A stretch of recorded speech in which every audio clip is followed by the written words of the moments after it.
نواب of Bengal علی وردی خان کی فوج میں ایک سپاہی بھرتی ہوا۔ اس کی چالاکی اور سفارتکاری کی صلاحیتوں سے نواب آف بنگال خان علی وردی انتہائی متاثر ہوئے۔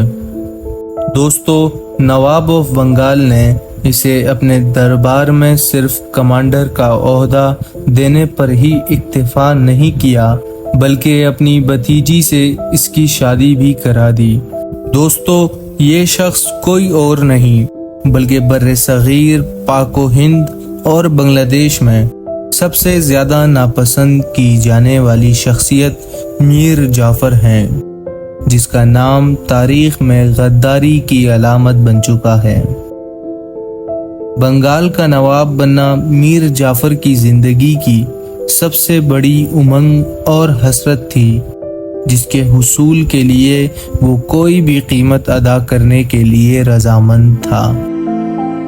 اس ہی جستجو میں دوستو، میر جعفر نے نواب علی وردی خان کے قتل کی منصوبہ بندی کی تاکہ خود تخت آرا اور نواب بن سکے۔ اس سے پہلے کہ میر جعفر اپنے مقصد میں کامیاب ہوتا، نواب خان علی وردی کو مخبری ہو گئی، اور اس سے پہلے کہ نواب میر جعفر کے خلاف کوئی کارروائی کرتے، نواب آف بنگال خان علی وردی قضائے الہی سے ابدی نیند سو گئے۔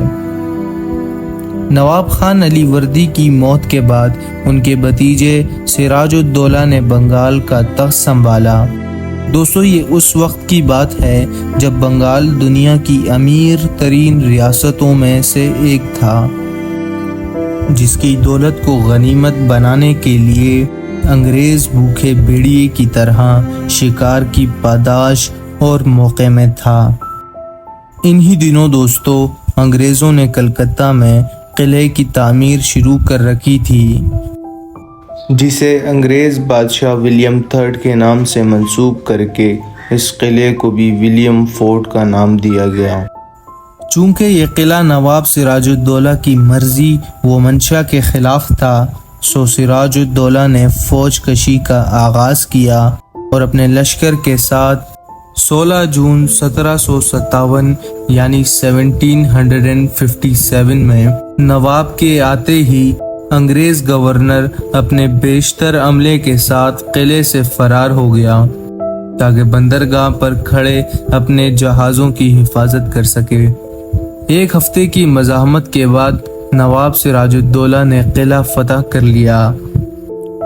اس واقعے کے بعد دوستو، انگریز سرکار نے نواب کے خلاف انتقامی کارروائی کی ٹھان لی اور جلد ہی ان کو نواب کی صفوں میں ایک طاقتور اور با اثر حلیف اور اتحادی مل گیا، جو کوئی اور نہیں بلکہ یہی میر سید جعفر علی خان بہادر تھا۔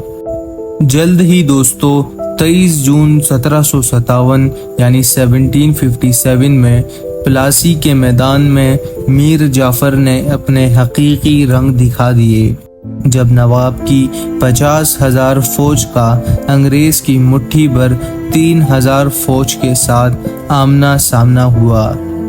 یاد رہے دوستو، انگریز بے شک تعداد میں کم تھے لیکن جدید اسلحے سے لیس تھے۔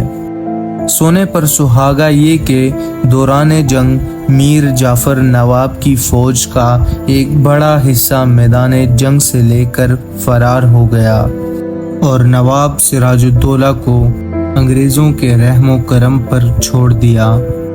اپنوں کی غداری اور باقی پسماندہ فوج کی شکست دیکھ کر نواب سراج الدولہ مرشد آباد چلے آئے، جہاں جلد ہی نواب حراست میں آتے ہیں اور پھر انہیں قتل کر دیا جاتا ہے۔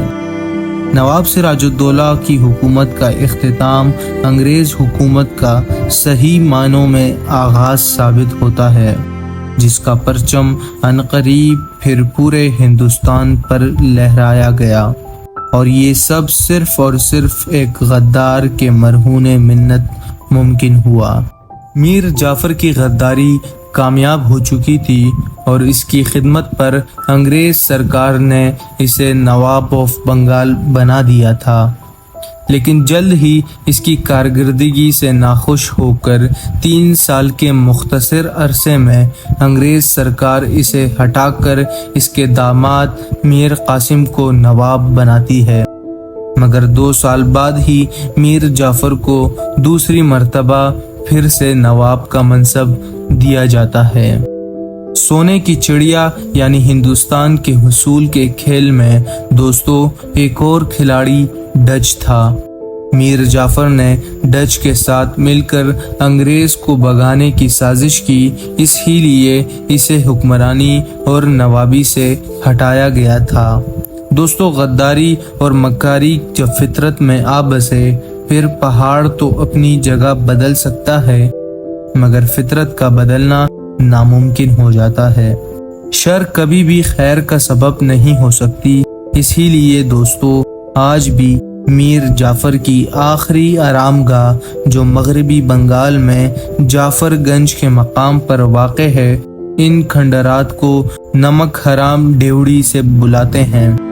اس جگہ کی تاریخی اہمیت یہ ہے کہ پلاسی کی جنگ سے پہلے یہاں انگریز کمانڈر ولیم واٹس، میر جعفر اور اس کے بیٹے میاں میران کی خفیہ ملاقات ہوئی تھی، جس میں انگریز کمانڈر ولیم قرآن مجید کو میر جعفر کے سر پر اور میر جعفر کا ہاتھ اس کے بیٹے میاں میران کے سر پر رکھ کر قسم لیتا ہے کہ میر جعفر ایمانداری سے وہ سب کرے گا جس کا اس کو انگریز کہیں گے، یعنی پلاسی کی جنگ یا بیٹل آف پلاسی میں سراج الدولہ سے غداری کرے گا جو اگلے ہی روز ہونی تھی۔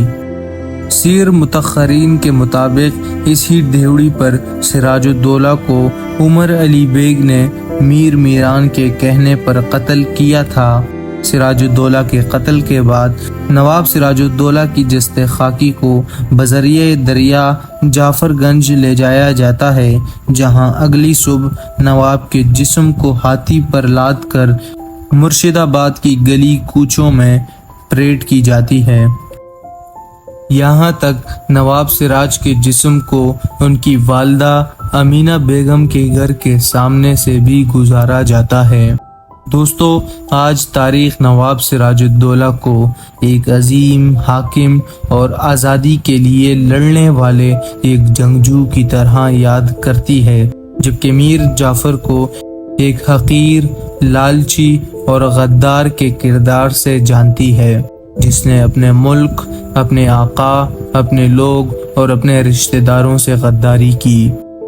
دوستو آخر میں تاریخ سے متعلق ایک مضحکہ خیز اتفاق اور حقیقت بتاتے چلیں کہ میر جعفر کے پڑپوتے میجر جنرل اسکندر مرزا کو پاکستان کے پہلے صدر بننے کا اعزاز حاصل ہوا، جنہوں نے پاکستان میں فوجی حکومتوں کا رواج رکھا اور اپنی ہی پارٹی انتظامیہ کے خلاف مارشل لا نافذ کروایا، یعنی 8 اکتوبر 1958 1957 کو پرائم منسٹر فیروز خان نون کو گھر روانہ کیا۔